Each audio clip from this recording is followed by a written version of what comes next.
Executive, legislative body and judiciary, 3 pillars of our system. ये 3 pillars हमारे system के जो है सिस्टम को चलाते हैं।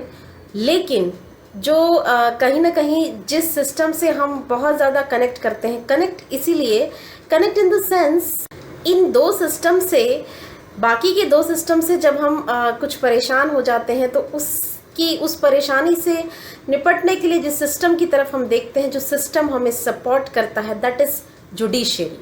और ये जो जुडिशरी है, जब ये इतनी इम्पॉर्टेंट है, इतनी कनेक्ट कर रही, इतनी करीब है हमारे, तो ऑब्वियसली इसमें जो लोग हैं, इसके जो अपॉइंटमेंट्स हैं, वो किस तरीके से होते हैं, कैसे होते हैं, उस पर बहुत ज़्यादा ध्यान दिए जाने की ज़रूरत है। और हमें भी ये जानने की ज़रूरत है कि वो सब कुछ किस तरीके से हो रहा है। तो आज बात इसी के बारे में, अपॉइंटमेंट ऑफ जजेस एंड इंडिपेंडेंस ऑफ जुडिशरी। जी हाँ, नमस्कार, मैं हूँ विधि और आप हैं मेरे साथ मेरे चैनल में। तो शुरुआत करते हैं कॉन्स्टिट्यूशनल प्रोविजन से।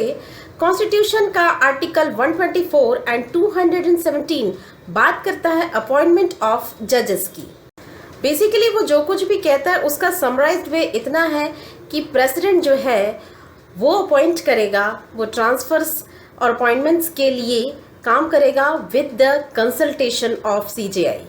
दैट मीन्स अपॉइंटमेंट्स होंगे seal and order with of president की सील एंड साइन से होंगे, लेकिन उसके बाद with the consultation of CJI.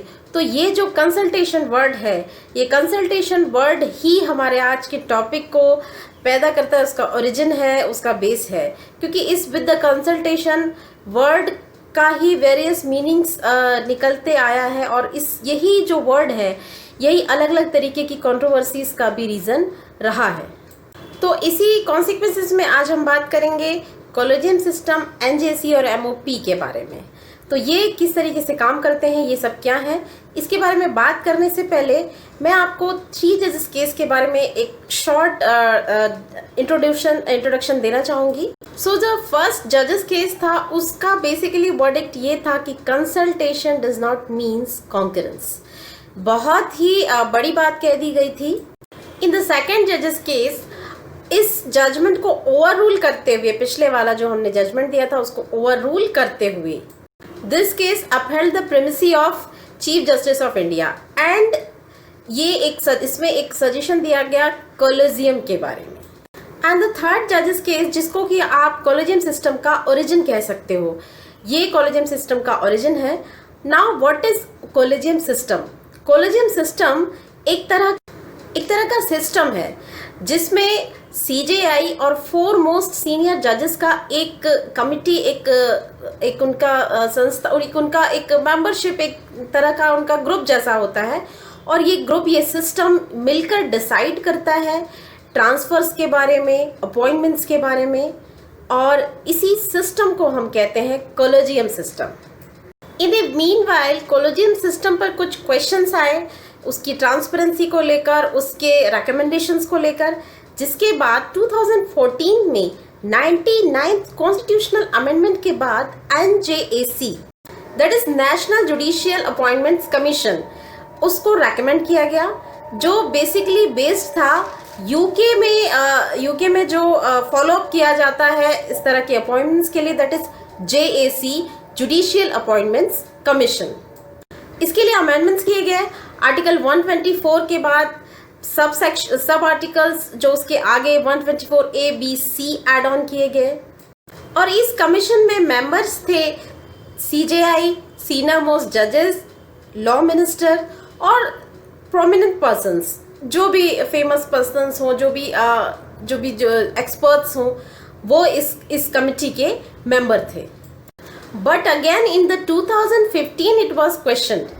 ये जो एनजेसी था ये भी क्वेश्चन हुआ, एंड आफ्टर दैट 2015 में ये सारे जो अमेंडमेंट्स किए गए थे वो सब रिपील कर दिए गए। In 2015 Supreme Court just struck down the NJC, but some recommendations are there. कुछ रिकमेंडेशंस कोर्ट ने दिए थे, जिसको ऑपरेटिव मेजर्स कह सकते हैं, जिसको आप कॉलेजियम सिस्टम की जो वर्किंग है उसको इम्प्रूव करने के लिए बेसिकली ये रिकमेंडेशंस दिए गए थे। और यही हमारा एमओपी है, that is memorandum of procedure. और इन रिकमेंडेशंस में ट्रांसपेरेंसी, एलिजिबिलिटी क्राइटेरिया और बहुत सारी चीज़ों को लेकर रिकमेंडेशंस दिए गए हैं। इसमें कुछ बेसिक जो पॉइंट्स हैं जिनको लेकर बात की गई है, that is seniority merits, that means seniority के बेसिस पर और मेरिट्स के बेसिस पर ही जो अपॉइंटमेंट्स हैं वो होने चाहिए। ट्रांसफर्स के बारे में बोला जाना चाहिए, ये सबसे पहला रिकमेंडेशंस दिया गया था। Next one is reasons in writing, that means जो भी अप्रूवल दिया जा रहा है, जो भी बात कही जा रही है, इट शुड बी रीजनेबल। एक राइटिंग में एक रीजन के साथ इसको लिखा जाना चाहिए। 3 judges quota, it is also a recommendation about that. Next one is committee and secretariat. इसका मतलब कि जो भी वर्किंग्स हो रही है उसको उसकी मॉनिटरिंग के लिए या उसके प्रॉपर मैनेजमेंट के लिए एक तरह की एक कमिटी अगर बने तो it will better. And the important thing is national security and larger public interest is also a recommendation because it was insisted by the government. Government ने इंसिस्ट किया कि ये भी एक पॉइंट होना चाहिए अपॉइंटमेंट्स को लेकर कि अगर नेशनल सिक्योरिटी या लार्जर पब्लिक इंटरेस्ट का कोई इशू है तो उसको भी हम कहीं ना कहीं ध्यान में रखें. सो अपॉइंटमेंट ऑफ जजेस को लेकर ये 3 बातें, 3 पॉइंट्स या 3 सजेशंस थे जो टाइम पर आए. And we are still waiting for a final decision और फाइनल फ्रेम आउट, जो भी इसमें डिसीजन आए, जो भी बात आए. And it was said that कि कहीं ना कहीं separation of power is also affected with this. That's why it is always in controversy. हमेशा इसीलिए ये कंट्रोवर्सी में रहता है क्योंकि कहीं ना कहीं लगता है कि ये सेपरेशन ऑफ पावर को अफेक्ट कर रहा है.